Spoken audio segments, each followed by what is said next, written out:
iyi ni radiyo ijwi ry'amerika ivugira Washington DC mu kirundi n'ikinyarwanda.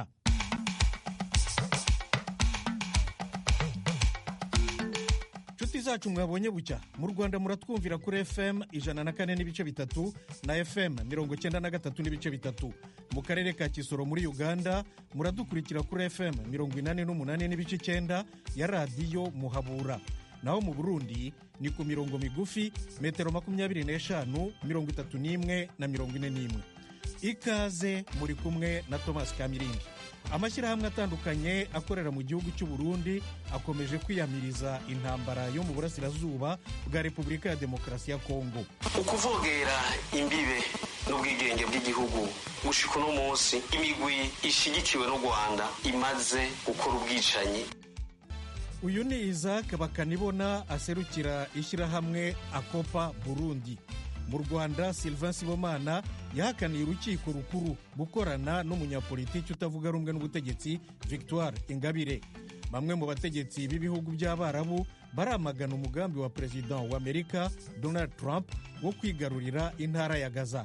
Izi ni ingingo z'ingenzi, amakuru arambuye ni mu kanya gato cyane.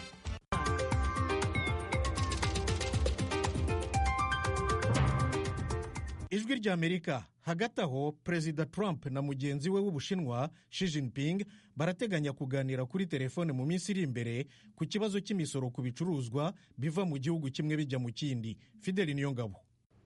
Perezida Trump yatangaje ko yafashe ingingo yo kuduza amatagisi ku bidandazwa Ubushinwa bushorera muri Amerika mu ntumbero yo kuremera ico gihugu kugira gifate ingingo zigenewe guhagarika ikiyayuramutwe ca fentanyl cinjira muri Amerika. Trump yavuze ko Ubushinwa ari ryo soko rikuru ry'ivyo abagurisha ibiyayuramutwe bo muri Mexique bakoresha mu guhingura fentanyl.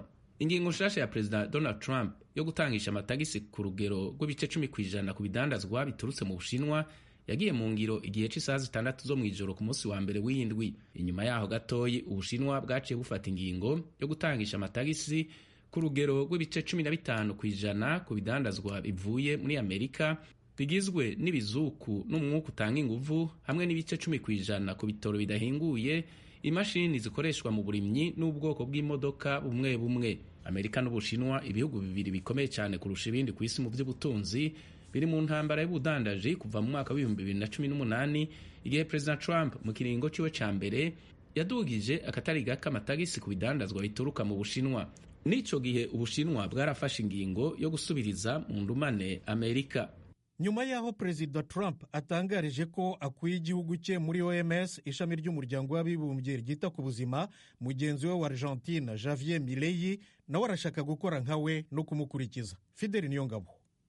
Ingingo ya Perezida wa Argentine Javier Milei ikurikiye ingingo imeze nk'iyo iherutse gufatwa n'uwo bacuditse Perezida wa Leta Zunze Ubumwe za Amerika Donald Trump. Trump yateye igikumu ku itegeko ry'umukuru w'igihugu ryakuye Amerika mu ishyirahamwe OMS ku itariki 21 y'ukwezi kwa mbere k'uyu mwaka, ariko umunsi wiwe wa mbere mu mabanga yiwe ya Perezida. Umuvugizi w'ibiro vya Perezida wa Argentine Manuel Adorni yavuze ko ingingo y'ico gihugu yo kuva mu ishyirahamwe OMS ifatiye ku kutumvikana gukomeye n'iryo shirahamwe cane cane kubibonekeje mu kiringo c'ikiza ca COVID-19. Yabitangaje mu kiganiro yahaye abamenyesha makuru ku mugwa mukuru wa Argentine Buenos Aires. Adorni yavuze ko ivyo ishirahamwe OMS ryasaba vyo kubahirizwa ico gihe vyatumye imirimo ihagarara ku buryo bitari bwabe imbere yaho mu mateka y'isi. Adorni yongeye avuga ko ishirahamwe OMS ridafise ubwigenge kubera ibihugu bimwe bimwe biribwiriza ivyo ritegerezwa gukora. Yamara ntiyadomye urutoki kuri ivyo bihugu. Yavuze ko igihugu ciwe kitazorekurira ishirahamwe mpuzamakungu iryo ari ryo ryose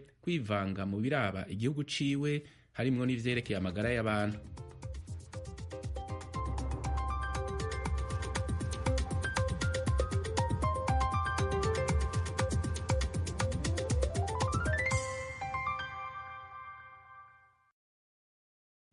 Mukomeje kumva radiyo ijwi ry'Amerika ivugira Washington DC mu kirundi n'ikinyarwanda.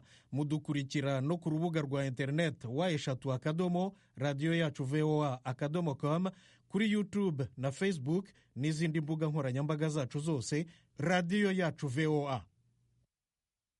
Amakuru y'ibiyaga bigari tuyahere mu Rwanda. Sylvain Sibomana yarayahakaniye mu rukiko rukuru ko atigeze aba umuhuzabikorwa w'ishyaka d'Alpha Umurinzi rya Victoire Ingabire, umunyapolitiki utavuga rumwe n'ubutegetsi. umushinjacyaha arega Sibomana gushaka guhirika ubutegetsi bwa perezida Paul Kagame ku bufatanye na Ingabire Victoire. Eric Bagiruwubusa araduha iyi nkuru.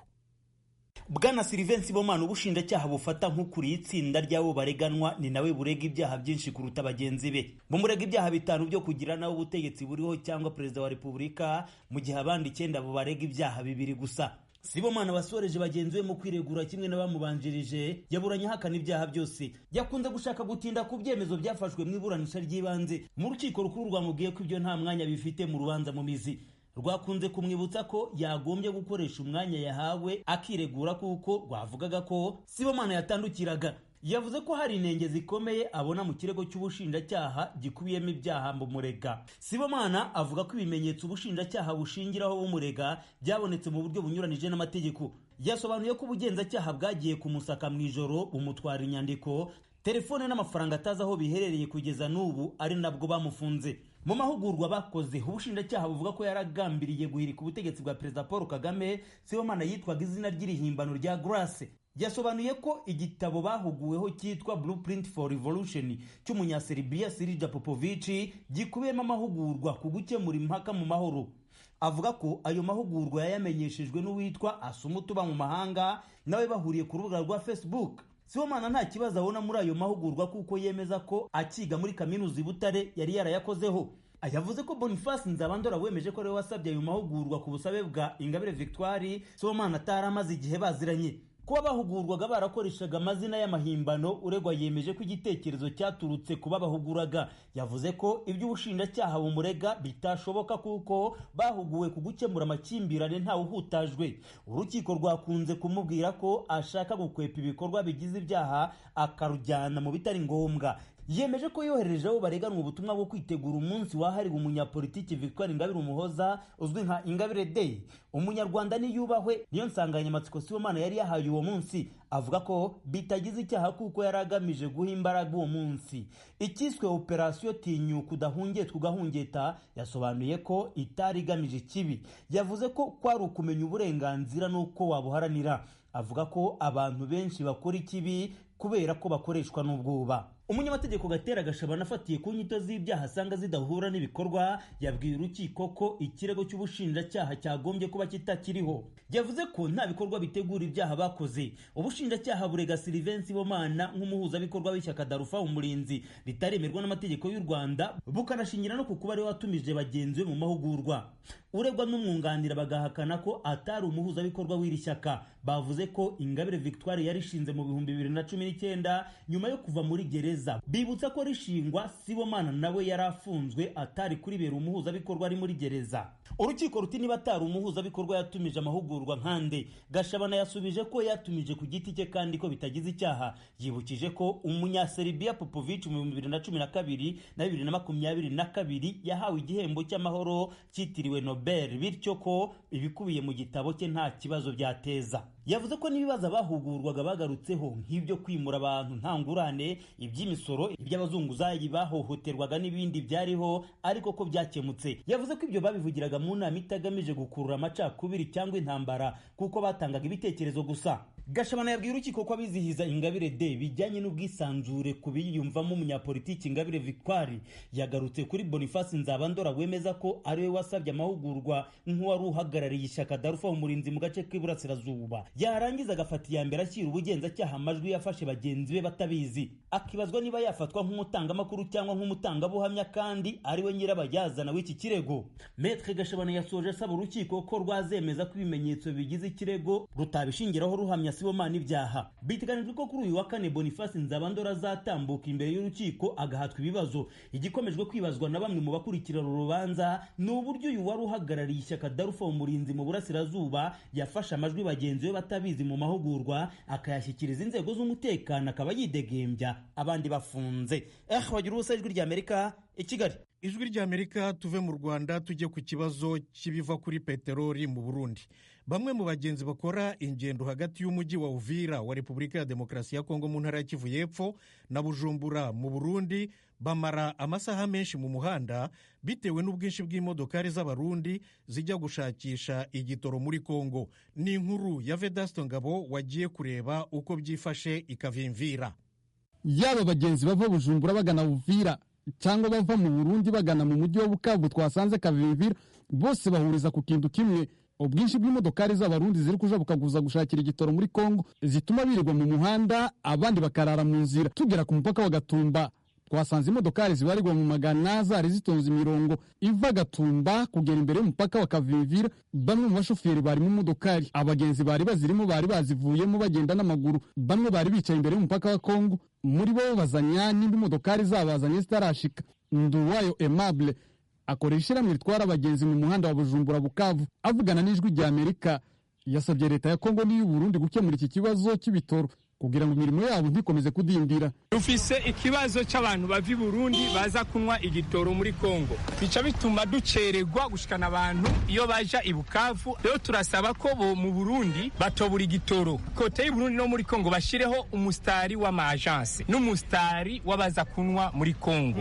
Ibarabara ryuguruke, twebwe dukore, kandi tudutwaye abasafiri bagiye kure cyane. Akazi kanyu karafa cyane, sigupfa karononekaye karaheze. Magurutse Burundi 6 nza gushika ngaha mu Nsanze isaha 4, umupaka wa Kongo hariya wugara isaha 9, simba nkijabutse. Abakiriya cyese ko barara nibagira ingufu, haba umustari wabaja kunywa igitoro, habe n'umustari wabagenda. Uyu mushoferi utwara imodokari mu bwoko bwa Probox wavuye mu Burundi aza gushakira igitoro muri Kongo, wagaragaza yuko hari igihe bamara amasaha 5 mu muhanda kubera ubwinshi bw'ibinyabiziga biza kumweshereza muri Uvira. Vuye Bujumbura 11 z'igitondo, ninjiye muri Kongo saa 5:45. Ubu ndanyoye ibitoro ngo masohoke, urabona ko nkiri muri ambutiyaje no. Bibatwara igihe kingana iki kugira ngo muve Burundi mugere muri Kongo? Mwakoresha igihe kingana gutari kuva bimeze gute? Biratwara amasaha 7 nke 6:30 gadusubire mu mirimo yacu.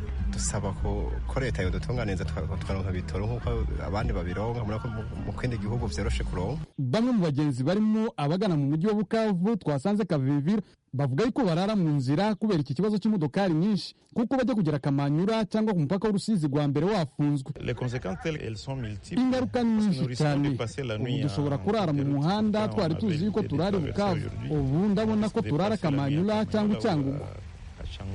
Umuyobozi w'umujyi wa Uvira Kiza Muhato nawe yagendereye umupaka wa Gatumba na Kavimvira yasabye zimwe mu nzego zikorera kuri uwo mupaka wa Kavimvira ureka guhohotera abashoferi b'abarundi babasaba amafaranga menshi, kuko bituma imodokari nyinshi zihagarara mu muhanda. Sasa jambo moja tu tuliona kwamba gari ni nyingi zinapokuja, twabonye imodokari ziza ari nyinshi cyane, kandi iyo zije haba ambutiyaje, kandi twasabye yuko haza yinjira nk'imodokari 100 ku munsi, kandi twasabye yuko hasigara serivisi imwe yishyuza amafaranga, kuko nyinshi muri za serivisi zishyuza amafaranga abarundi kizibaye na kitansi. Nubwo aba bashoferi n'abagenzi binubira iyambutiyaje yatewe n'ubwinshi bw'imodokari, bamwe mu bacuruzi ba lisanse bari Kavimvira bavuga yuko uyu murimo bakora bakuye mu bukene, kuko ku munsi hari abagurisha amabido y'ibitoro 50. Aha Kavimvira ku muhanda twasanze bamwe bafite amabido n'ibicupa byuzuye za lisanse. Aba baturage bavana igitoro kuri za sitasiyo ziri muri Uvira bakakigurishiriza Kavimvira. Twara abasinistre twaratewe n'amazi, nyuma yaho essence tumaze kubona akazi ka essence twaraje abantu benshi bapanze amazu, ubundi abandi babona ibyo bishurira abana, ndetse ubuzima bwagiye buhindukaho buke buke bivanye n'ukuntu bwari bumeze mbere. Umunsi bwanyije particulier curuza nk'amabido 20, hariho abacuruza 50 agashira essence. Ibido rimwe nangahe muri gurisha ngahe? Turirangura mu bihumbi 67 by'amakongomani, igihumbi kimwe cya motari ka 268, twagurisha muri sanu nanti y'amarundi 190. Hashize umwaka urenga inyinshi mu modokari z'abarundi ziza gushakira igitoro muri Uvira bitewe n'uko muri icyo gihugu hari ubukene bwa lisansi. Vedaste Ngabo, Ijwi rya Amerika, Uvira. Ijwi rya Amerika tugume ku Burundi. Amashyirahamwe atandukanye akorera muri iki gihugu arashinja u Rwanda kugira uruhare runini mu gufasha umutwe w'inyeshyamba wa M23 guteza umutekano muke mu burasirazuba bwa Repubulika ya Demokarasi ya Kongo no guhungabanya umutekano mu karere u Burundi buherereyemo. Ni inkuru ya Thierry Ndayishimiye ukorera i Kigali mu Rwanda. Ayo mashirahamwe arimo Akopa Burundi gishinze gutanga intererano mu gutsimbataza amahoro arama mu Burundi, urunani rw'amashirahamwe y'abagendana umugera wa sida Capes Prisi, Forikoni F gishinze kugwanya ikimenyane n'akamwana wa mama n'ayandi bari mu bafashe ya mbere mu kuyamiriza intambara ibera muri Kongo. Kuri mikro z'abakunzi b'ijwi ry'Amerika, ayo mashirahamwe ashikiriza ko atewe umutima uhagaze niyo ntambara igenda isatira Burundi, nk'uko umukuru w'igihugu c'u Burundi aherutse kubishikiriza, aho yavuze ko Rwanda rushobora gutera Burundi rubicishije ku mugwi wa M23 na Red Tabara. Isaac Bakanibona aserukira ishyirahamwe Akopa Burundi. Iryo shirahamwe rirashinja kandi igihugu c'u Rwanda kuba inyuma y'iyo ntambara mu gufasha umugwi wa M23. Isaac Bakanibona kuri mikro z'abakunzi b'ijwi ry'Amerika uku nikabisigura. Ukuvogera imbibe n'ubwigenge bw'igihugu gushika uno munsi imigwi ishigikiwe n'u Rwanda imaze gukora ubwicanyi. Bashima kandi intererano igihugu c'u Burundi kimaze igihe gitanga mu gukingira ubwigenge no gutsimbataza intahe yo kwikukira vy'igihugu ca Republika Iharanira Demokarasi ya Kongo biciye mu masezerano ari hagati y'ivyo bihugu bibiri. Hamza Vena burikukiye aserukira imbere y'amategeko ishiramwe Capes Pris na waradoma urutoke ku gihugu c'u Rwanda kuba arico kiriko kigwanira muri Kongo. Turababazwa vy'umwihariko yo kubona u Rwanda rushobora kwinjira mu kindi gihugu kibanyi kwitwaza wa muhari M23 mbere leta ya Kongo imaze kuhita mu muhari w'iterabwoba. Kwifatira no kwinyagira bice by'ibihugu bibanyi bituma abene byo bihugu bamira amagabo eka mbere n'u Burundi turasigaye inyuma. N'ishiramwe Forikone F gishinze kugwanya ikimenyane n'akamwana wa mama rivuga ko ribabajwe n'abariko bapfira mu gihugu kibanye ca Kongo. Kwizera Priva umuvugizi w'urirongoye avuga ko iryo shirahamwe rifise amakuru yizewe ko igihugu c'u Rwanda arico giteje umutekano muke mu karere na cane cane muri Kongo. Ishiramwe Forikone F rihamagariye amakungu gufasha kubwira ngo amahoro n'umutekano bigaruke mu karere turimo cyane cyane mu buseruko bw'igihugu ca Kongo. Aha kandi n'umugambwe MSP inkinzo y'ijambo ry'abarundi kuri mikro z'abakunzi bacu nabo bashikirije ko badakekeranya ko intambara iri kwibera muri Kongo igendereye kwerekeza mu gihugu c'u Burundi. Juma Omar co yitungiye umunyamabanga w'uwo mugambwe.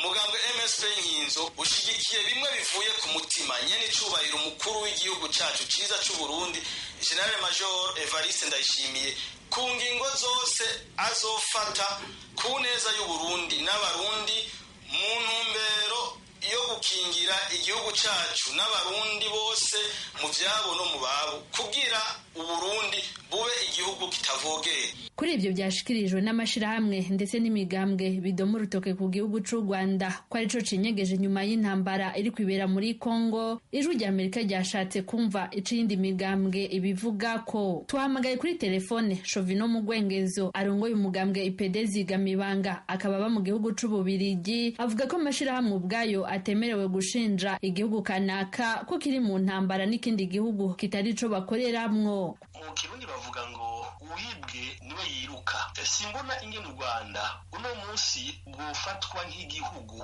kiriko kiratera Kongo. Rwanda intambwe zaco kiriko kiratera imbere n'intambwe ziteye umutima uhagaze ibindi bihugu uravye iterambere u Rwanda rugezeko. Ico ruharanira no kubaho kwago arivyo boshikiriza bobishikira vya rusangi hamwe n'umurundi ari ngaho ashobora kwandika ibiriko birabera muri Gaza inkuru zisanzwe. Abategetsi batandukanye mu Burundi barimo President Ndayishimiye bakaba nabo baherutse gushinja igihugu c'u Rwanda kuba imbere mu ntambara ikibera muri Kongo. Gusa mu kiganiro yahaye televiziyo y'Inyamerika CNN mu ntangiriro z'iyindwi, Perezida w'u Rwanda Paul Kagame yabwiye umunyamakuru wayo Lahima Dowo ko atazi niba hari abasirikare b'igihugu ciwe bari muri Kongo. Mu bihe bitandukanye Leta Zunze Ubumwe za Amerika, ishirahamwe mpuzamakungu ONU n'umuryango w'ubumwe bw'Uburayi ryavuze ko u Rwanda rugomba guhagarika inkunga ruha umutwe wa M23 no gukura ingabo zagwo muri Kongo. Thierry Vendayishimiye, Ijwi ry'Amerika, Kigali. Ijwi ry'Amerika ryatanguye kubashikiriza ibiganiro vyaryo n'inkuru zitandukanye zaba izanditse, izo mu mavideo, mu majwi no mu mafoto biciye ku rubuga rwa WhatsApp. woba ushaka kwinjira kuri uru rubuga ja ku rubuga rwacu rwa Facebook radio yacu VOA aho uza kuhasanga icyo bita link mu congereza canke lien mu gifaransa igufasha kwinjira muri urwo rubuga rushasha rw'Ijwi rya Amerika.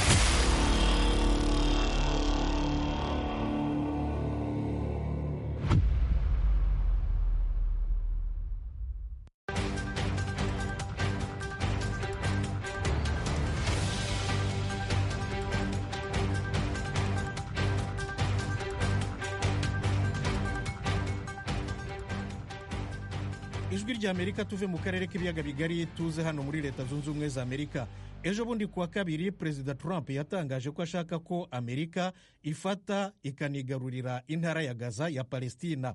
Yabivuze mu kiganiro n'abanyamakuru ari kumwe na Minisitiri w'Intebe wa Israel Benjamin Netanyahu mu ngoro y'umukuru w'igihugu White House i Washington DC. Frank Mwine ni inzobere mu by'amategeko mpuzamahanga na politiki. Mu kiganiro yampaye asanga umugambi wa Perezida Trump ushobora guhura n'inzitizi. Ibi Perezida Donald Trump yabitangarije mu kiganiro yagiranye n'abanyamakuru ku mugoroba w'uyu wa kabiri ari kumwe na Minisitiri w'Intebe wa Israel Benjamin Netanyahu. Aho umukuru w'Amerika yagize ati Amerika izigarurira umuhora wa Gaza kandi natwe tuzayikoramo akazi keza. Bwana Trump yavuze ko ashaka guteza imbere aka karere akakaremamo icyo yise ahantu nyaburanga hahebuje ahandi mu burasirazuba bwo hagati. Ati buri wese twaganiriye akunze iki gitekerezo cya Amerika cyo gufata buriya butaka tukabuteza imbere tugahanga ibihumbi by'imirimo, ibintu bizahahindura neza cyane ku buryo nta muntu uzamenya ko higeze kuba kuriya, kuko ubu ibyo babona ni impfu, isenyuka n'amatongo. Netanyahu yavuze ko imwe mu ntego nyamukuru z'intambara ye ari ugukora ibishoboka byose ku buryo Hamas itazongera guteza akaga kuri Israel ukundi. Icyakora avuga ko Trump ibintu arimo kubishyira ku rundi rwego rwo hejuru cyane. Bwana Netanyahu yashimagije Trump yise umuperezida w'inshuti ya mbere ikomeye Israel yagize. Aha yagize ati narabivuze na mbere kandi mbisubiyemo, uri inshuti ya mbere ikomeye Israel yagize muri White House. Trump ntiyatanze ibisobanuro birambuye ku buryo ateganya kugenzuramo aka karere kagizwe ubushingwe n'intambara ihamaze amezi 15, ariko ntiyanahakanye ibyo kuhohereza ingabo za Amerika. Yavuze ko nabyo nibiba ngombwa bizakorwa. Ibyatangajwe na Perezida Trump birerekana impinduka zikomeye cyane ku byo yanengaga by'uruhare rwa Amerika mu ntambara zo mu burasirazuba bwo hagati. Abona uku gufata mu minwe by'igihe kirekire kwa Gaza na Amerika byazana ituze rirama muri iki gice cy'uburasirazuba bwo hagati ndetse wenda no mu burasirazuba bwo hagati bwose. Yavuze ko iki atari icyemezo cyafashwe mu buryo bworoshye. Icyakora ibiganiro byose byerekeza ku kwimurwa byanze bikunze bizarwanwa cyane n'Abanyapalestina, aho ibihumbi amagana muri bo bavanywe mu byabo mu cyitwa Isiraheli uyu munsi wa none. Bwa mbere mu ntambara yo mu 1948 y'ishingwa rya Isiraheli na nyuma yaho mu 1967 mu kwigarurirwa kwa Cisjordania n'umuhora wa Gaza bikozwe na Isiraheli, ibihumbi byinshi by'Abanyapalestina bavanywe mu byabo. Kuri ubu muri Gaza habarurwa abantu 2.5 miliyoni nk'uko bitangazwa na Loni. Umuryango w'ibihugu by'Abarabu ndetse n'ibihugu bya Misiri, Yorodaniya, Arabia Saudite, Emirates Ziyunze z'Abarabu, Katari hamwe n'ubutegetsi bwa Palestina mu ntangiriro z'uku kwezi basohoye itangazo bahuriyeho bamagana umugambi wa Trump wo kwimura Abanyapalestina.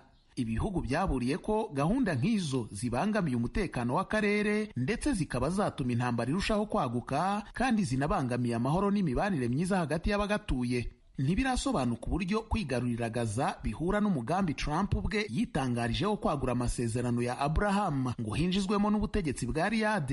Trump mu 2020 muri manda ye ya mbere niyo wafashije mu kugera kuri aya masezerano yagaruye mu buryo imibanire ya Isiraheli n'ibihugu bine by'Abarabu.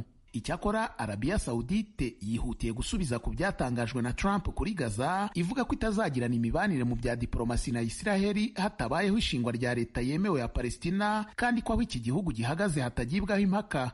Mu gitondo cy'uyu wa kabiri aganira n'abanyamakuru kuri White House, Steve Witkoff, intumwa ya Amerika mu burasirazuba bwo hagati, yavuze ko ubutegetsi buteganya kongera kuganira kuri bimwe mu bigize amasezerano y'agahenge yatangiye kubahirizwa ku itariki ya 19 y'ukwa mbere. Ni ukuvuga umunsi umwe mbere y'uko Perezida Trump arahirira gutangira inshingano. Iyi ntumwa ya Amerika yagize iti kimwe mu biteje ikibazo ni uko ubwa mbere atari amasezerano meza cyane yasinywe, ntiyagizwemo uruhare n'ubutegetsi bwa Trump, ntacyo twajyaga kubikoraho. Ubu turimo gukorera ku nyandiko y'ibiyagize, nibwo turimo gutahura ibintu. Bwana Steve Witkoff yashimangiye igitekerezo cya Trump cyo kwimura abanyapalestina, avuga ko gahunda y'imyaka 5 yo kongera kubaka Gaza nk'uko bikubiye mu cyiciro cya 3 cy'amasezerano mu by'ukuri idashoboka. Ahmed Fouad Al-Khatib, umushakashatsi mukuru mu kigo Atlantic Council, avuga ko ugutsimbarara kwa Trump ku kwimura abanyapalestina bishobora kugaragaza inyota yo kongera kuganira ku masezerano y'agahenge, cyane cyane ku cyiciro cyayo cya 2. Uyu mushakashatsi aganira n'Ijwi rya Amerika yagize ati, intego ishobora kuba ari uguhatira umutwe wa Hamas guhitamo hagati yo kureka ku bushake kugenzura Gaza cyangwa kuva muri uyu muhora, niba uyu mutwe wifuza ko Isiraheli hava cyangwa ikongera kuhubaka, cyangwa se uyu mutwe ukisanga abaturage bose bahavanywe ku gahato, nubwo ko ibyo bizashyirwa mu ngiro bitazwi. Uguhura kwa Perezida Trump na Netanyahu kuje mu bihe by'ingenzi cyane kuri uyu mutegetsi wa Isiraheli ubu uri ku gitutu cyabo mu ihuriro ry'amashyaka rye ngo arangize aka gahenge. Bwana Netanyahu kandi ari ku gitutu cya rubanda banyotewe n'uko imirwano yarangira bakabona irekurwa ry'abasigaye ku bajyanywe bunyago na Hamas. Jonathan Reinhold, umukuru w'ishami ryigisha amasomo ya politiki kuri kaminuza ya Bar-Ilan, avuga ko Trump na Netanyahu bose bahuriye ku ntego imwe yo kurangiza ubutegetsi bwa Hamas muri Gaza no kugarura abanyayisiraheli basigaye ku bari bajyanywe bunyago nka kimwe mu bigize amasezerano y'agahenge.